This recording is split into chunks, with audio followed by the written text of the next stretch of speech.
இன்று காலை ஒரு துக்க செய்தி. என்னோடு சமகாலத்தில் பணியாற்றியவர், தமிழ் திரையுலகத்தில் தனக்கென்று ஒரு தனி முத்திரையை பதித்து தனி கொடி நாட்டியவர், என் இனிய நண்பர், எழுத்தாளர், இயக்குனர் கே. பாக்யராஜ் அவர்களார். அவர் மாரடைப்பால் மறைந்து விட்டார் என்ற துக்க செய்தி என் காதுக்கு எட்டியது.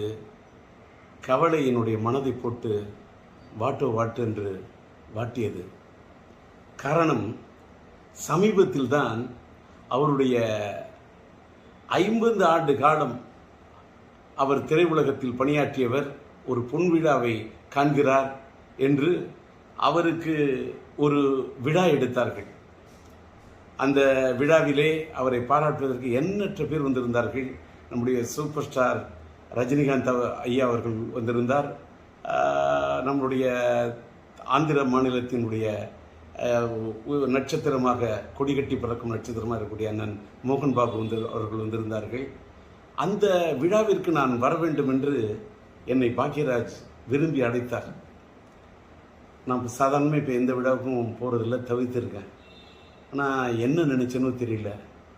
அவர் ராஜேந்தர், நீங்கள் நானும் சேர்ந்து ஒரே சமகாலத்தில் இருந்தோம். என் காலத்திலே நீங்கள் திரையுலகத்தில் நம்ம 2 பேருமே நம்மளெல்லாம் போட்டின்னு சொல்லுவாங்க. ஆனால் நீங்கள் எனக்கு நல்ல நண்பர். நீங்கள் நானும் சேர்ந்து எந்த படத்துலையுமே பணியாற்றலை, அதனால் நீங்கள் வரணும்னு ரொம்ப நாத்தெடுக்க என்னை கூப்பிட்டார்.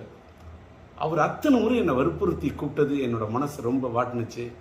சரின்னு சொல்லிட்டு அந்த விழாவில் போய், சமீபத்தில் தான் அந்த விழா நடந்தது. அந்த விழாவில் போய் மனதார மனசு விட்டு அவரை பாராட்டிட்டு வந்தேன். எனக்கு அதில் என்னன்னா, இவ்வளவு சமீபமாக அவர் மறைந்து போயிடுவார்னு நான் கனவு கூட நினச்சி பார்க்கல.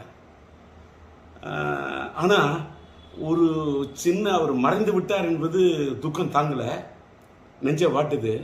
ஆனால் ஒரு சின்ன ஆத்ம திருப்தி என்னன்னா, ஒரு மனிதன் மறைந்து விட்ட பிறகு இன்னைக்கு நான் இரங்கல் செய்தி போடுறேன், எல்லாருக்கும் ஆறுதல் தெரிவிக்கிறேன்.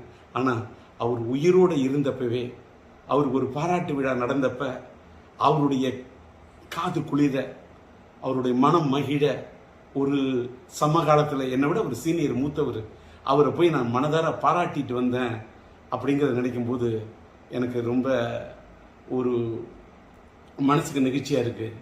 அதோட இன்னொரு நிகழ்ச்சி என்னன்னா, நானும் அவரும் எந்த படத்துலையும் சேர்ந்து பணியாற்றலன்னு சொன்னார அப்படின்னு சொல்லக்குள்ள, என்னுடைய இனிய நண்பர் சாய் ரமணி அவர்கள், இயக்குனர், அவர் இப்போ ஒரு படம் எடுத்துக்கிட்டு இருக்கார், கன்னடத்து பைங்கிலின்னு ஒரு படம்.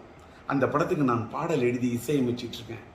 அந்த படத்தில் ஒரு கதாநாயகனுடைய தந்தையார் கதாபாத்திரத்திலையும் தாயார் கதாபாத்திரத்திலையும் நம்முடைய கே. பாக்யராஜ் அவர்களையும் பூர்ணிமா பாக்யராஜ் அவர்களையும் நடிக்க வைக்க இருக்கிறேன் என்று அவர் சொல்லிவிட்டு, டி. ராஜேந்தர் பாடலாசிரியர் எழுதி இசையமைக்கக்கூடிய இந்த படத்தில் அவர்கள் இருவரையும் இணைப்பது என்பது எனக்கு ஒரு பெருமைக்குரிய விஷயம் என்று சாய் ரமணி சொன்னார். அந்த படத்தின் படப்பிடிப்பு நடந்து அந்த படப்பிடிப்பு நிறைவடையக்கூடிய சூழ்நிலையில் இவர் இப்படி ஒரு முடிவுரை எழுதி விடுவார் என்று நான் நினைத்து பார்க்கவில்லை. எல்லாத்துக்கும் மேலே இன்னைக்கு தென்னிந்திய திரைப்பட ரைட்டர்ஸ் அசோசியேஷன் எழுத்தாளர் சங்கத்துடைய தேர்தலுக்காக இன்று காலையில் அவர் மனு தாக்கல் செய்வதற்காக கே. பாக்யராஜ் அவர்கள் தன்னை தயார்படுத்தி கொண்டிருந்திருக்கார்.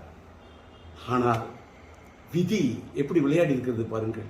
யமலோகத்தில் யார் இவரை கதை திரைக்கதை எழுத, வசனம் எழுத அழைத்தார்கள் என்று தெரியவில்லை. அங்கே சென்று போய் இவர் மனு தாக்கல் செய்து விட்டாரே. இங்கே எழுத்தாளர் சங்கத்தில் நிற்பதற்கு மனு தாக்கல் செய்வார் என்று நினைத்தால் அங்கே போய் மனு தாக்கல் செய்து விட்டார் என்பதை எண்ணிய போது மனது தாங்கவில்லை.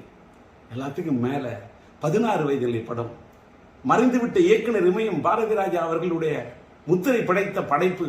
அந்த படைப்புலே அவரோடு தூணோடு தூணாக நின்று, தோளோடு தோளாக நின்று, அவரோடு ஒத்துழைத்து, அவரிடத்தில் ஒருங்கிணைந்து பணியாற்றிய ஒரு அற்புதமான ஒரு துணை இயக்குனராக, இணை இயக்குனராக இருந்த பாக்யராஜ் அவர்கள், அவருக்கு இணையாக அத்தனை படங்களில் பணியாற்றியவர். கிடைக்க போகிற ரயில் என்றும், புதிய வார்ப்புகள் என்றும், சிகப்பு ரோஜாக்கள் என்றும் அத்தனை படங்களில் அவரோடு உடனிருந்து பணியாற்றியவர். அவர் அந்த இயக்குனர் இமயம் சாய்ந்து மறைந்து, அது 10ஆம் தேதி என்று நினைக்கிறேன், 16 நாட்கள், 16 வயதிலே அவரோடு நட்பை ஏற்படுத்திக் கொண்டு பணியாற்றியவர். அவர் பிரிந்து விட்டார், அவரோடு பணியாற்றினேன். அவர் பிரிந்து 16வது நாளிலேயே நானும் பிரிந்து விடுவேன் என்று. இன்னைக்கு 27. இந்த மண்ணை விட்டு பாக்யராஜ் போறாருன்னா 16 வயதினிலே அந்த படத்துல அதுல இருக்கக்கூடிய எண் 16. தன்னுடைய குருநாதர் மறைந்து நாட்கள் எண்ணி 16, அதில் என்னை விட்டு சென்று விட்டாயே என்று போய்விட்டாரே, தாங்கவில்லை. சுவரில்லாத சித்திரங்கள், அவர் எடுத்த படம் சுவரில்லாத சித்திரங்கள். இன்றைக்கு சுவர் இல்லாவிட்டால் சித்திரம் இருக்காது. நீ இல்லாவிட்டால் தமிழ் உலகத்தில் எங்கே சித்திரங்கள் இருக்கும்? நீ எடுத்த படம் ஒருகை ஓசை, ஏன் இவ்வளவு திடீரென்று நினைத்து விட்டாய்? நின்று விட்டது உன் குரல் ஓசை. நீ எடுத்த படம் மௌன கீதங்கள், எங்களை பாட வைத்து விட்டு சென்று விட்டாயே, ஏன் சோக கீதங்கள்? நீ எடுத்த படம் தூரல் நின்று போச்சு, எதற்காக இன்றைக்கு உன்னுடைய மூச்சு நின்று போச்சு? நீ எடுத்த படம் முந்தானை முடிச்சு, ஏன் நிறுத்தி கொண்டாய் நீ விடுகின்ற மூச்சு? எங்கே நின்றது உன் பேச்சு? தாங்கவில்லையே, துக்கம் தாழவில்லையே, எங்கே போய் சொல்வது? அதனால் நீ மறைந்து விட்டாய் என்ற செய்தி கேட்டவுடன் அது ஈட்டி போல் அது என் இதயத்தை தாக்கியது. அதனால் என்னுடைய துக்கத்தை எங்கே போய் சொல்வது? உம்மை இழந்து வாடக்கூடிய உன்னுடைய இல்லத்தாருக்கும் இந்த திரையுலகத்தை சார்ந்தவர்களுக்கும் என்னுடைய ஆறுதலையும் ஆழ்ந்த இரங்கலையும் தெரிவித்துக் கொள்கின்றேன். கலை உலகத்து ரசிக பெருமக்களுக்கு, தென்னிந்திய திரையுலகத்துக்கே, என் இந்திய திரையுலகத்துக்கே நீ பெரிய திரைக்கதை ஆசிரியர். உன் இழப்பு ஈடு செய்ய முடியாத இழப்பாகும். உம்மை இழந்து வாடக்கூடிய ரசிக பெருமக்களுக்கும் என்னுடைய ஆறுதலையும் ஆழ்ந்த இரங்கலையும் தெரிவித்துக் கொள்கின்றேன்.